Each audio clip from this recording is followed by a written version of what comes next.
Hi hello ಎಲ್ಲರಿಗೂ ನಮಸ್ಕಾರ. ಸಂಕ್ರಾಂತಿ ಹಬ್ಬದ ಆರ್ಥಿಕ ಶುಭಾಶಯಗಳು. ನಾನು ಹಬ್ಬಕ್ಕಿಂತ ಮುಂಚಿನ ದಿವಸನೇ ಎಳ್ಳು ಬೆಲ್ಲ ಮಾಡ್ಕೊಂಡಿದ್ದೀನಿ ನೋಡಿ.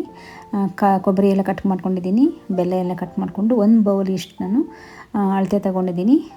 ಎಳ್ಳು ಹುರ್ಕೊಂಡು, ಎಳ್ಳು, ಕಡಲೆಬೇಳೆ, ಕಡಲೆ ಬೀಜ, ಬೆಲ್ಲ, ಒಂದು ಕೊಬ್ಬರಿ ಎಲ್ಲ ಸಿಪ್ಪೆ ತೆಗೆದು ಎಲ್ಲ ಮಿಕ್ಸ್ ಮಾಡಿ ಈ ಥರ ನಾನು ಮುಂಚಿನ ದಿವಸನೇ ಈ ಥರ ರೆಡಿ ಮಾಡ್ಕೊತೀನಿ. ಈ ಥರ ಜೀರಿಗೆ ಮಿಠಾಯಿ ಅದು ಇಷ್ಟ ಆಗೋದಿಲ್ಲ, ನಾನು ಸುಮ್ಮನೆ ಮೇಲೆ ಡೆಕೋರೇಷನ್ಗೆ ಹಾಕಿದ್ದೀನಿ. ಮನೆಯಲ್ಲೇ ಈ ಥರ ಮಾಡೋದ್ರಿಂದ ತುಂಬ ಹೆಲ್ತಿಗೆ ಒಳ್ಳೆಯದು. ಯಾಕೆ ಎಳ್ಳು ಬೆಲ್ಲ ತಿನ್ನಬೇಕು ಅಂದರೆ ಇವಾಗ ವೆದರ್ ತುಂಬ ಡ್ರೈ ಆಗಿರೋದ್ರಿಂದ ನಮಗೆ ಇವಾಗ ಈ ಸೀಸನ್ನಲ್ಲಿ ಎಣ್ಣೆ ಅಂಶ ಜಾಸ್ತಿ ತಿನ್ನಬೇಕು. ಹಾಗಾಗಿ ಎಳ್ಳಿನಲ್ಲಿ ಕೂಡ ತುಂಬ ಎಣ್ಣೆ ಅಂಶ ಇದೆ. ಮತ್ತು ಅದಾದಮೇಲೆ ಕೊಬ್ಬರಿಯಲ್ಲಿ ಕೂಡ ತುಂಬ ಎಣ್ಣೆ ಅಂಶ ಇದೆ. ಹಾಗಾಗಿ ಈ ಥರ ಮಾಡ್ಕೋಬೇಕು. ಎಳ್ಳು ಬೆಲ್ಲ ತಿಂದು ಒಳ್ಳೊಳ್ಳೆ ಮಾತಾಡೋಣ. ಎಳ್ಳು ಬೆಲ್ಲ ತಿಂದು ಒಳ್ಳೊಳ್ಳೆ ಮಾತಾಡೋಣ. ನಾನು ಈ ಬೆಳ್ಳಿ ಪಾತ್ರೆ ಕೂಡ ಅಂದರೆ ದೀಪಗಳು ಕೂಡ ಹಬ್ಬಕ್ಕಿಂತ ಮುಂಚಿನ ದಿವಸ ರೆಡಿ ಮಾಡ್ಕೊಂಡ್ಬಿಡ್ತೀನಿ. ಹಬ್ಬದ ದಿವಸ ಎಲ್ಲ ಮಾಡೋಕ್ಕಾಗಲ್ಲ. ಈ ಬೆಳ್ಳಿ ದೀಪಗಳಿಗೆ ಟೂತ್ ಪೇಸ್ಟಲ್ಲಿ ಕ್ಲೀನ್ ಮಾಡ್ಕೋಬೋದು.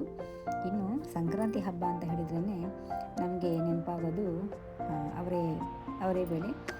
ಒಂದೊಂದು ನಾವು ಬೇಳೆ ಮಾಡಬೇಕಂದ್ರೆ ತುಂಬ ಕಷ್ಟ ಇದೆ ನೋಡಿ. ಈ ಥರ ಬಸ್ಟ್ ಮಾಡಿಬಿಟ್ರೆ ಅಂತೂ ತಿನ್ನೋಕ್ಕೆ ತುಂಬ ರುಚಿಯಾಗಿರುತ್ತೆ. ಅವರೇ ಬೇಳೆ ಒಂದು ಟೈಮ್ ಮಾಡ್ಕೊಂಡ್ಬಿಟ್ರೆ ಮಿಕ್ಸ್ಚರ್ ಮಾಡ್ಬೋದು, ವಡೆ ಮಾಡ್ಬೋದು, ಬಿಸಿಬೇಳೆಬಾತ್ ಮಾಡ್ಬೋದು, ತಿಂಡಿಗಳಿಗೆ ಹಾಕ್ಕೋಬೋದು, ಉಪ್ಪಿಟ್ಟು ಮಾಡ್ಬೋದು, ತುಂಬ ರೆಸಿಪೀಸ್ ಮಾಡ್ಬೋದು. ನಾನು ನಿಮಗೆ ಆದರೆ ಮಿಕ್ಸ್ಚರ್ ಮಾಡೋದು ಹೇಗೆ ಅಂತ ನೆಕ್ಸ್ಟ್ ವಿಡಿಯೋದಲ್ಲಿ ತೋರಿಸ್ತೇನೆ ನೋಡಿ. ಎನಿವೆ, ಮತ್ತೊಮ್ಮೆ ಸಂಕ್ರಾಂತಿ ಹಬ್ಬದ ಆರ್ಥಿಕ ಶುಭಾಶಯಗಳು. ನಮ್ಮ ಸೂರ್ಯದೇವ ಎಲ್ಲರಿಗೂ ಒಳ್ಳೇದು ಮಾಡಲಿ.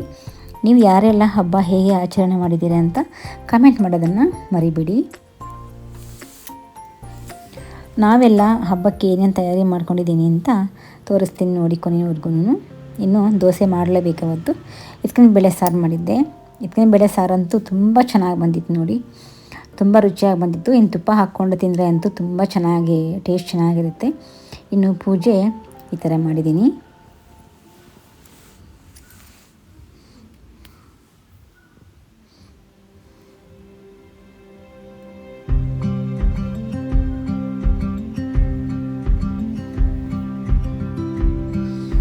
ಇಲ್ಲಿ ಅಮ್ಮನವ್ರಿಗೆ ಕೆಂಪು ಹೂವು ಇಟ್ಟಿದ್ದೀನಿ. ನಂತರ ನಮ್ಮ ವಿಘ್ನ ವಿನಾಯಕ, ಮಹಾಲಕ್ಷ್ಮಿ. ಈ ಫೋಟೋಗೆ ನಾನು ಶಾವಂತಿಗೆ ಹೂವಿನ ಹಾರ ಹಾಕಿ ಪೂಜೆ ಈ ಥರ ಸಿಂಪಲ್ಲಾಗಿ ಮಾಡಿದ್ದೀನಿ. ನಿತ್ಯ ಪೂಜೆ ಮಾಡೋದು ಸಿಂಪಲ್ಲಾಗಿರುತ್ತೆ. ಈ ಥರ ಸ್ಪೆಷಲ್ ಪೂಜೆ ಅಂದರೆ ಹಬ್ಬದ ಟೈಮಲ್ಲಿ ಸ್ವಲ್ಪ ಹೂವನ್ನು ಜಾಸ್ತಿ ಹಾಕಿ ಪೂಜೆ ಮಾಡ್ತೀವಿ. ಇನ್ನು ನೋಡಿ, ಪೂಜೆಗೆ ನೈವೇದ್ಯಕ್ಕೆ ಬಾಳೆಹಣ್ಣು, ಕಬ್ಬು ಇಟ್ಟಿದ್ದೀನಿ, ಕಬ್ಬುದು. ನಂತರ ಎಳ್ಳು ಬೆಲ್ಲ. ನಾನು ಪೊಂಗಲ್ ಕೂಡ ಮಾಡಿದ್ದೆ. ಆ್ಯಕ್ಚುಲಿ ಬೆಳಗ್ಗೆ ಅಷ್ಟೊತ್ತಿಗೆ ಮಾಡೋಕ್ಕಾಗಿಲ್ಲ, ಪೂಜೆ ಮಾಡೋಷ್ಟೊತ್ತಿಗೆ. ನಾನು ಪೂಜೆಗೆ ಹೇಗೋ ನಾನು ನೈವೇದ್ಯ ಮಾಡಿದ್ನಲ್ವ, ಹಾಗಾಗಿ ಪೂಜೆ ಆದಮೇಲೆ ಮತ್ತೆ ನಾನು ಪೊಂಗಲ್ ಮಾಡಿ ಗೆಣಸೆಲ್ಲ ಬೇಯಿಸಿ ಮತ್ತೆ ಇಟ್ಟಿದ್ದೀನಿ. ಇನ್ನು ಇಡ್ಲಿ ಬೇಳೆ ಸಾರಿಗೆ ಬಿಸಿ ದೋಸೆ ಮಾಡ್ಕೊಬೋದು, ಅಥವಾ ರೈಸು, ಮುದ್ದೆ, ಪೂರಿ ಏನು ಬೇಕಾದ್ರೂ ಮಾಡ್ಕೊಬೋದು. ತುಂಬ ಚೆನ್ನಾಗಿರುತ್ತೆ. ಯಾಕೆಂತಂದರೆ ಸೀಸನಬಲ್, ಆ ಸೀಸನ್ಗೆ ಏನು ತರಕಾರಿ ಸಿಗುತ್ತೆ ಅಥವಾ ಹಣ್ಣು ಸಿಗುತ್ತೆ, ಅದು ತುಂಬಾ ಆರೋಗ್ಯಕ್ಕೆ ತುಂಬ ಒಳ್ಳೆಯದು. ನನಗಂತೂ ತುಂಬ ಫೇವ್ರೆಟ್ ಅಂತಲೇ ಹೇಳಬೇಕು. ನಮ್ಮಮ್ಮ ಮನೆ ಕಡೆ ಈ ಥರ ಸ್ವೀಟ್ ಅವಲಕ್ಕಿ ಅಂದರೆ ಅವರೇ ಬೇಳೆಯಿಂದ ಒಂದು ರೆಸಿಪಿ ಮಾಡೋರು, ತುಂಬ ಚೆನ್ನಾಗಿರುತ್ತೆ. ಅವರೇ ಬೇಳೆ ಸಾರು ಕೂಡ ಎತ್ತಿನ ಬೇಳೆ ಸಾರು ತುಂಬ ಚೆನ್ನಾಗಿ ಬಂದಿತ್ತು. ನಮಗಂತೂ ಈ ಥರ ಮಾಡಿಕೊಂಡ್ರೆ ಅಂತೂ ಬೇರೆ ಏನು ತಿನ್ನಬೇಕು ಅಂತ ಅನಿಸಲ್ಲ. ಇನ್ನು ಮನೇಲಿ ಮಾಡಿದ ತುಪ್ಪ, ನಾನೇ ಮಾಡಿದ ತುಪ್ಪ ಇದು. ತುಂಬ ನೋಡಿ, ಕಲರ್ ನೋಡಿ ಎಷ್ಟು ಚೆನ್ನಾಗಿದೆ. ಇನ್ನೊಂದು ವಿಷಯ ಹೇಳಬೇಕು ನಿಮಗೆ, ತುಪ್ಪ ನಮಗೆ ಬೆಣ್ಣೆ ಚೆನ್ನಾಗಿ ಬರಬೇಕು ಅಂತ ಹೇಳಿದ್ರೆ ನಾವು ಸ್ಪೆಷಲ್ ಹಾಲು ತೊಗೊಬೇಕಾಗುತ್ತೆ. ಮಾಮೂಲಿ ಗ್ರೀನ್ ಹಾಲು, ಬ್ಲೂ ಹಾಲು ತೊಗೊಂಡ್ರೆ ಅಷ್ಟೊಂದು ಹಾಲಿನ ಕೆನೆ ಅಷ್ಟೊಂದು ಚೆನ್ನಾಗಿರಲ್ಲ. ಸ್ಪೆಷಲ್ ಆರೆಂಜ್ ಹಾಲು ತೊಗೊಂಡ್ರೆ ನಿಮಗೆ ಜಾಸ್ತಿ ಸಿಗುತ್ತೆ.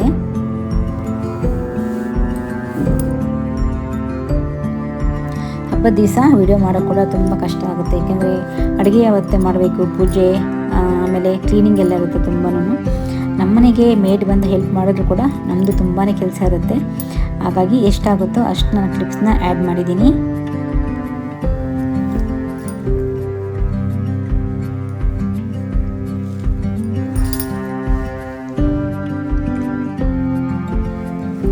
ನಾವು ಈ ಸಾರಿ ರಂಗೋಲಿ ಹಾಕೋದಕ್ಕಾಗಿಲ್ಲ ಗೇಟ್ ಮುಂದೆ, ಯಾಕೆಂತ ಕೊನೆಯಲ್ಲಿ ಹೇಳ್ತೀನಿ. ಇನ್ನು ನೋಡಿ ಕಬ್ಬು, ನಂತರ ಎಳ್ಳು ಬೆಲ್ಲ ಅಂತೂ ತಿಂದರೆ ತುಂಬ ಚೆನ್ನಾಗಿರುತ್ತೆ. ಅಂಗಡಿಯಲ್ಲಿ ತಗೊಬಂದು ಅದು ಟೇಸ್ಟ್ ನೋಡಿದ್ವಿ, ಬಟ್ ಅಂಗಡಿಯಲ್ಲಿ ತರೋಕ್ಕಿಂತನೂ ಇವಾಗ ನೋಡಿ ಈ ಥರ ಆ ಟೈಮಲ್ಲಿ ನಾವೇನು ಮನೇಲಿ ಮಾಡಿದ್ವಿ, ಹಬ್ಬದ ದಿವಸ ಮಾತ್ರ ಮನೇಲಿ ಮಾಡಿದ್ದು ದೇವ್ರಿಗೆ ಇಡಬೇಕಂತಾರೆ. ಗೆಣಸು ಕೂಡ ನಾನು ಸ್ವಲ್ಪ ಲೇಟಾಗಿ ಬೇಯಿಸಿದೆ, ಬೆಳಗ್ಗೆ ಅಷ್ಟೊತ್ತಿಗೆ ಆಗಿರಲಿಲ್ಲ. ನೋಡಿ ಗೆಣಸು ಬೇಯಿಸಿ ನಂತರ ನೋಡಿ ಬಿಸಿ ಬಿಸಿ ಆಗಿ ದೇವರಿಗೆ ಸ್ವಲ್ಪ ನೈವೇದ್ಯ ಕೂಡ ಆಮೇಲೆ ಇಟ್ಟೆ. ಬಿಸಿ ಬಿಸಿ ನಾನು ಏನೇ ಸಿಹಿ ಮಾಡಲಿ ದೇವರಿಗೆ ನೈವೇದ್ಯಕ್ಕೆ ಸ್ವಲ್ಪ ಇಟ್ಟೇ ಇಡ್ತೀನಿ. ನೋಡಿ ಫಸ್ಟ್ ನಾನು ಸ್ನಾನ ಮಾಡಿ ಬಂದ ತಕ್ಷಣ ಈ ಥರ ಪ್ಲೇಟ್ಗೆ ಜೋಡಿಸ್ಕೊಂಡಿರ್ತೀನಿ. ದೇವ್ರ ಮನೆಗೆ ಏನು ತೊಗೊಂಡೋಗ್ಬೇಕು, ಎಳ್ಳು ಬೆಲ್ಲ, ಅದಾದಮೇಲೆ ತೆಂಗಿನಕಾಯಿ, ಹೂವು ಎಲ್ಲ ಈ ಥರ ಒಂದು ಪ್ಲೇಟ್ಗೆ ಜೋಡಿಸ್ಕೊಂಡ್ಬಿಟ್ಟು ದೇವ್ರ ಮನೆಗೆ ಇಟ್ಕೊಂಡ್ಬಿಟ್ರೆ ನಾವು ಯಾವುದೂ ಮರೆಯೋದಿಲ್ಲ. ಸೊ ಪೂಜೆ ಮಾಡೋದಕ್ಕೆ ತುಂಬಾ ನಮಗೆ ಬೇಗ ಬೇಗ ಮಾಡ್ಕೋಬೋದು. ಇನ್ನು ಹೊಸ ವರ್ಷದ ಮೊದಲನೇ ಹಬ್ಬ ನಮ್ಮ ಮಕರ ಸಂಕ್ರಾಂತಿ. ಎನಿವೆ ಸಂಕ್ರಾಂತಿ ಹಬ್ಬದ ಆರ್ಥಿಕ ಶುಭಾಶಯಗಳು. ನಾನು ಅವತ್ತು ನೋಡಿ ಈ ಥರ ಸಿಂಪಲಾಗಿ ಡ್ರೆಸ್ ಮಾಡ್ಕೊಂಡಿದ್ದೆ.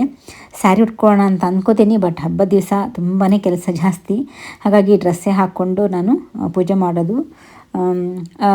ಆ್ಯಕ್ಚುಲಿ ಕೆಲಸ ಎಲ್ಲ ಆದಮೇಲೆ ಸಂಜೆ ಬೇಕಾದ್ರೆ ಸ್ಯಾರಿ ಪ್ರಿಪೇರ್ ಮಾಡೋಣ ಅಂದ್ಕೊತೀವಿ, ಬಟ್ ಆಗೋದಿಲ್ಲ, ಏನೋ ಕೆಲಸ ಇದ್ದಿರುತ್ತೆ, ಮತ್ತು ಸಂಜೆ ದೀಪ ಹಚ್ಚಬೇಕು. ಹೀಗಾಗಿ ಅವತ್ತಿನ ದಿವಸ ನಾವು ದೇವ್ರ ಮನೆ ಅಡುಗೆ ಮನೆಯಲ್ಲೇ ಸರಿ ಹೋಗುತ್ತೆ ನಮಗೆ. ನೋಡಿ ಈ ಥರ ಎಲ್ಲ ನಾನು ಪೂಜೆಗೆ ಜೋಡಿಸ್ಕೊಂಡ್ಬಿಟ್ಟು ಮತ್ತೆ ಪೂಜೆ ಮಾಡಿದ್ದಾಯಿತು. ನಾವು ಏನೇ ಮನೇಲಿ ಮಾಡಿದ್ರೂ ಹೆಲ್ತ್ಗೆ ಒಳ್ಳೆಯದು. ನಂತರ ದೇವರ ನೈವೇದ್ಯಕ್ಕೆ ಮನೇಲಿ ಮಾಡಿದ್ದೇ ಇಡಬೇಕು ಅಂತ ತುಂಬ ಜನ ಹೇಳ್ತಾರೆ. ಅಥವಾ ಹಣ್ಣು ತಂದರೂ ಕೂಡ ನಾವು ಎಲ್ಲ ಕ್ಲೀನ್ ವಾಶ್ ಮಾಡಿಬಿಟ್ಟು ದೇವ್ರ ಮನೆಗಿಟ್ಟರೆ ಅದು ನೈವೇದ್ಯಕ್ಕೆ ತುಂಬಾ ಒಳ್ಳೆಯದು. ಸೊ ಇನ್ನು ಮೊದಲನೇ ಹಬ್ಬ ಮಹಾಸಂಕ್ರಾಂತಿ, ಅಂದರೆ ಸಂಕ್ರಾಂತಿ ಹಬ್ಬ ಆಯಿತು. ಇದಾದಮೇಲೆ ನೆಕ್ಸ್ಟ್ ಬರುವಂತಹದ್ದು ಮಹಾಶಿವರಾತ್ರಿ. ಸೊ ಹಬ್ಬಗಳು ಇನ್ನು ಹೊಸ ವರ್ಷದಲ್ಲಿ ಬರ್ತಾ ಇರ್ತವೆ. ನೀವೆಲ್ಲ ಯಾವ ಹಬ್ಬ ತುಂಬ ಜೋರಾಗಿ ಮಾಡ್ತೀರಾ ಅಂತ ಕಾಮೆಂಟ್ ಮಾಡಿ. ನಾವಂತೂ ದೀಪಾವಳಿ, ಸಂಕ್ರಾಂತಿ ಮೊದಲನೇ ಹಬ್ಬ ಅಲ್ವಾ. ಸೊ ನಂತರ ಯುಗಾದಿ ನಮ್ಮ ಹೊಸ ವರ್ಷ. ಇನ್ನು ಸಾಲಾಗಿ ಹಬ್ಬಗಳು ಯುಗಾದಿ ರಾಮನವಮಿವರೆಗೂ ಬರ್ತಾ ಇರುತ್ತೆ. ಸೊ ಹಾಗಾಗಿ ಮನೆ ಕ್ಲೀನಿಂಗು ಅವೆಲ್ಲ ಮಾಡ್ತಾನೆ ಇರ್ತೀವಿ. ಹಬ್ಬಗಳ ಟೈಮಲ್ಲಿ ಕೆಲಸ ಅದು ಇದು ಇದ್ದೇ ಇರುತ್ತೆ. ನನ್ನ ಕಡೆಯಿಂದ ನಿಮ್ಗೆ ಯಾವ ಥರ ವೀಡಿಯೋಸ್ ಬೇಕು ಅಂತ ಕಮೆಂಟ್ ಮಾಡಿ. ಸೊ ಮತ್ತೆ ಸಿಗೋಣ. Thank you so much watching my video. ಮತ್ತೊಮ್ಮೆ ಮಕರ ಸಂಕ್ರಾಂತಿಯ ಆರ್ಥಿಕ ಶುಭಾಶಯಗಳು. ನಮ್ಮ ಸೂರ್ಯ ಭಗವಾನ್ ಎಲ್ಲರಿಗೂ ಒಳ್ಳೇದು ಮಾಡಲಿ ಅಂತ ಹೇಳ್ತಾ ಇವತ್ತಿನ ವಿಡಿಯೋನ ಎಂಡ್ ಮಾಡ್ತಾ ಇದ್ದೀನಿ. Thank you so much watching my video. Thank you.